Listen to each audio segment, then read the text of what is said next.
Bonjour, je vais faire une présentation rapide de ce livre, Les Postes et la Commune de Paris, une guerre des communications de 1871 à nos jours, qui est paru chez l'Harmattan en avril 2022. Un livre que j'ai rédigé entre juillet et décembre 2021, donc l'année du 150e anniversaire de la Commune de Paris. Alors, je suis parti en fait dans mes recherches d'un triple constat. Le premier constat, c'est l'absence étonnante de commémoration philatélique du 150e anniversaire de la Commune. Alors, ce qui avait déjà été le cas lors du 100e anniversaire en 1971. Ce qui signifie que les postes, en France, n'ont en réalité jamais émis de timbre concernant cet événement, y compris à l'occasion des dates anniversaires. En revanche, d'autres périodes révolutionnaires ont été commémorées à travers les timbres-poste. On pense à la Révolution française en abondance, mais aussi à la Révolution de 1830 et à celle de 1848. Et pour ce qui concerne la Commune de Paris, il semble que la guerre froide entre les deux blocs, entre 1947 et 1991, ait créé un fort clivage entre les pays communistes de l'Est, lesquels ont produit beaucoup de timbres sur cette période, l'Union soviétique, la Roumanie, la Bulgarie, la Hongrie, la RDA, etc. La Chine également, dans un autre genre. Tandis que les pays libéraux de l'Ouest l'ont, cette commune, délibérément ou pas, je ne sais pas, ignorée. Et de fait, les passions politiques autour de la commune n'ont, au fond, jamais vraiment disparu, même si elles ont pu s'apaiser à certains moments. Et la chute du communisme en Europe n'a pas nécessairement contribué à rendre la commune plus consensuelle. Deuxième constat, c'est qu'il n'existe pas, jusqu'à maintenant en tout cas, d'ouvrage sur l'histoire postale de la commune, contrairement à la période du siège de Paris, qui est nettement mieux documentée. En effet, en dehors des catalogues de cotations, de timbres et de lettres, en dehors d'articles assez disparates ou de mémoires non publiées, on ne trouve aucune synthèse sur cette période postale pourtant très mouvementée, avec en point d'orgue un blocus postal qui a coupé net les communications, c'est-à-dire, entre autres, les lettres, les dépêches télégraphiques, les transferts d'argent entre Versailles et Paris de la fin mars à la fin mai 1871. Et pourtant, la question des communications et des médias, elle est centrale dans l'affrontement entre les deux camps. C'est d'ailleurs ce que le cinéaste britannique Peter Watkins avait montré il y a une vingtaine d'années, en 2000, dans son film Fleuve sur la Commune. Et il n'hésitait pas à utiliser l'anachronisme de la télévision, puisque on voyait le journal télévisé de Versailles qui affrontait à distance les reporters de la télévision communale. Alors, et puis de plus, la commune, elle pose d'autres questions. Elle pose la question du maintien d'un service public, les postes en l'occurrence, dans une France à l'époque divisée entre deux pouvoirs qui se disent républicains, mais qui se livrent en réalité une guerre sans merci, et sur tous les fronts, militaires, politiques, social et culturel.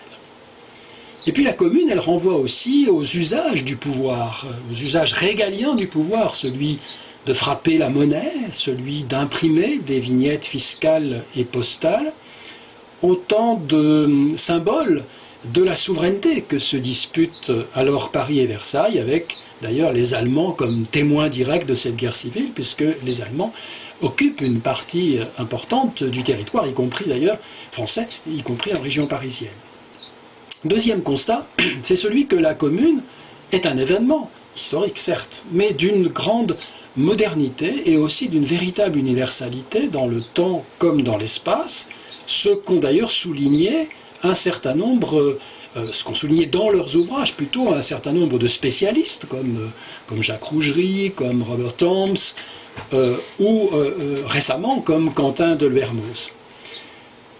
En effet, la commune renvoie aux définitions même, au fondement même de la démocratie, au pouvoir du peuple, au pouvoir du démos, au pouvoir aussi des communes, et plus largement de ce qu'on appelle aujourd'hui, enfin en référence d'ailleurs à une notion du Moyen-Âge, les communs, qui sous-tendent en quelque sorte l'action collective au niveau local.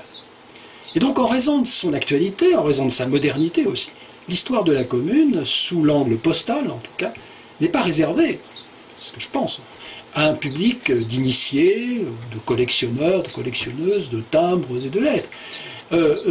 En effet, le sujet peut intéresser d'autres catégories de lecteurs et de lectrices aux motivations différentes.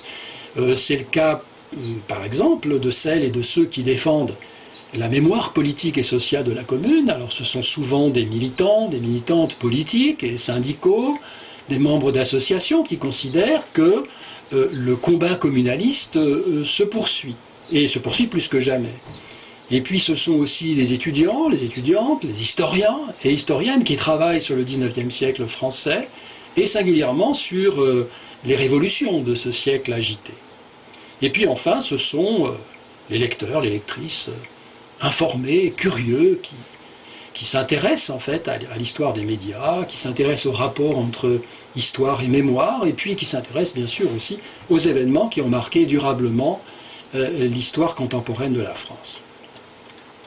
Alors, d'où l'idée d'appliquer dans ce livre une méthode qui croise plusieurs problématiques au cœur de ce que j'appellerais une histoire globale des communications. Alors cette histoire globale, elle envisage la question sous un angle essentiellement, non pas simplement postal, mais essentiellement culturel au sens le plus large du terme. C'est donc bien une histoire culturelle des communications. Et cette histoire, il s'agit évidemment de l'envisager dans la longue durée, c'est-à-dire elle remonte en effet au moins à la Seconde République avec l'introduction du timbre-poste. Elle rappelle aussi le traumatisme du siège de Paris par les Prussiens, le siège qui précède de peu la Commune, avec déjà un blocus postal, avec toute l'aventure des ballons montés, etc., etc.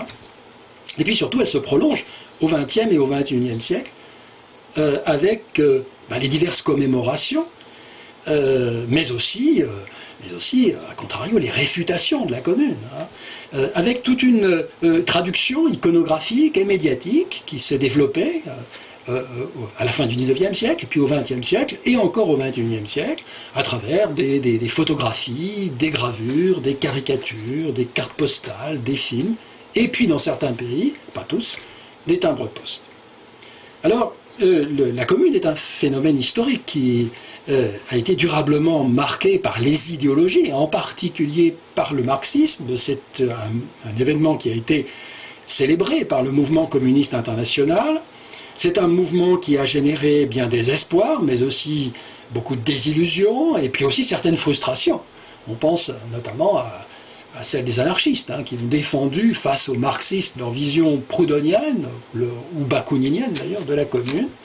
Et puis aussi, la Commune, elle a produit des manifestations de rejet, de haine même, et pas simplement à droite ou à l'extrême droite, mais y compris au sein du mouvement républicain, et cela dès l'origine du mouvement. Alors je reviens au livre. En fait, le plan du livre se structure un peu sur le mode, non pas sur le mode académique traditionnel, 3 parties, 3 sous-parties, mais sur un peu le mode anglo-saxon, c'est-à-dire autour de chapitres, une dizaine de chapitres, qui peuvent être lus de manière autonome, sans pour autant cloisonner les époques et les thématiques. Donc d'abord un premier chapitre sur la commémoration de la Commune, comment faire un bilan en fait de la commémoration, puis ensuite on revient aux problématiques postales qui sont celles de la naissance du timbre-poste, et puis après le siège de Paris, les débuts de la Commune et du communalisme, l'histoire du blocus, la question du service public, le développement des agences privées pendant la Commune pour faire passer les lettres, en particulier vers l'extérieur, la semaine sanglante, et puis ensuite une autre histoire qui commence après la Commune et qui se prolonge jusqu'aux mémoires de la Commune et tous les souvenirs postaux qui y sont associés. Le livre fait la part belle aux illustrations. Alors il y en a, je ne sais pas si on les voit ici, mais enfin il y en a plusieurs centaines, de natures très différentes.